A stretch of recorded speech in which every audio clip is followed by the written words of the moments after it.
नमस्कार मंडळी मी गणेश ठाकरे न्यूज आगरी चॅनलवरती आपलं सहर्ष स्वागत आहे. मंडळी, राज्यात परत एकदा मार्च महिना आणि त्यानंतर एप्रिल महिना या 2 महिन्यात परत एकदा शेती पिकाचं मोठ्या प्रमाणात नुकसान झालेले आहे.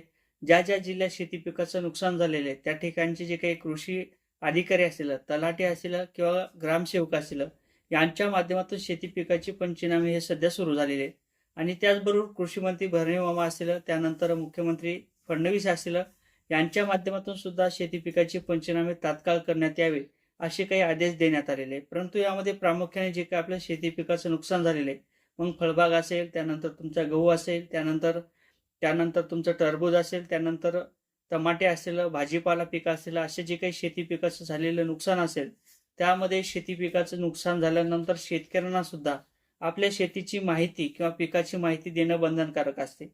आणि शेती पिकाचं पंचनामे झाल्यानंतर शेतकऱ्यांना जी काही आर्थिक मदत असेल ती देखील दिली जाते. परंतु ज्यामध्ये शेती पिकाचं जे काही नुकसान झालं असेल त्या एनडीआरच्या आणि एफडीआरच्या निकषानुसार आपल्याला 2 हेक्टरची मर्यादित नुकसान भरपाईची रक्कम दिली जाते.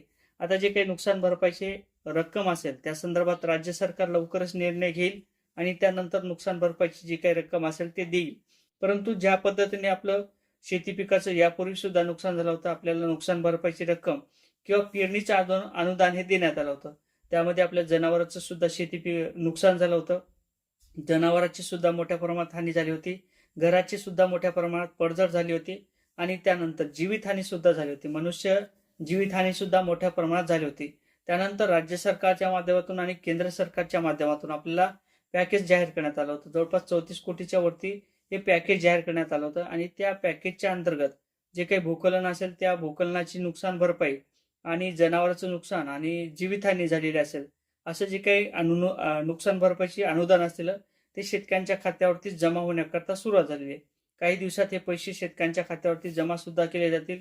परंतु ज्या जिल्ह्यात अधिकचं नुकसान झालं होतं, त्या ठिकाणी पाणी वगैरे साचलं होतं किंवा नदीचं पाणी शेतामध्ये शिरलं होतं, अशा शेतकऱ्यांना आणि त्या जिल्ह्यातील शेतकऱ्यांना प्रामुख्याने नुकसान भरपाईची रक्कम ही वर्ग होण्याकरता सुरुवात झालेली आहे. आता जी काही केवायसी प्रक्रिया असेल ती केवायसी प्रक्रिया सध्या बंद करण्यात आलेली आहे आणि जे काही फार्मर आयडी असेल त्या फार्मर आयडीच्या अंतर्गत डीपीटीच्या प्रणालीच्या माध्यमातून आपल्या शेतकऱ्यांच्या खात्यावरती ही नुकसान भरपाईची रक्कम जमा होण्याकरता सुरुवात झालेली आहे. आणि आता जे काही मार्च आणि एप्रिलमध्ये जे काही नुकसान झालेलं असेल त्या आधारे आपल्या शेती पिकाचे जे काही पंचनामे होतील आणि पंचनामे झाल्यानंतर जे काही शेती पिकाचे अहवाल असतील ते केंद्राकडे पाठवल्या जातील राज्य सरकारच्या माध्यमातून आणि त्यानंतर परत नुकसान भरपाईची रक्कम ही दिली जाईल. परंतु ज्या पद्धतीने नुकसान भरपाईची रक्कम दिली जाते 4,000 5,000 रुपये ही काही पुरेशी नाही. कारण तर शेती पिकाचं जे काही नुकसान झाले असेल ते मोठ्या प्रमाणात आहे आणि शेतकरी सुद्धा नुकसान भरपाईची रक्कम ही अधिक दिली गेली पाहिजेत अशी काही मागणी करताना दिसत आहे. आता राज्य सरकार परत काय निर्णय घेते हे देखील पाहणं महत्वाचं ठरणार आहे. जय शिवराय.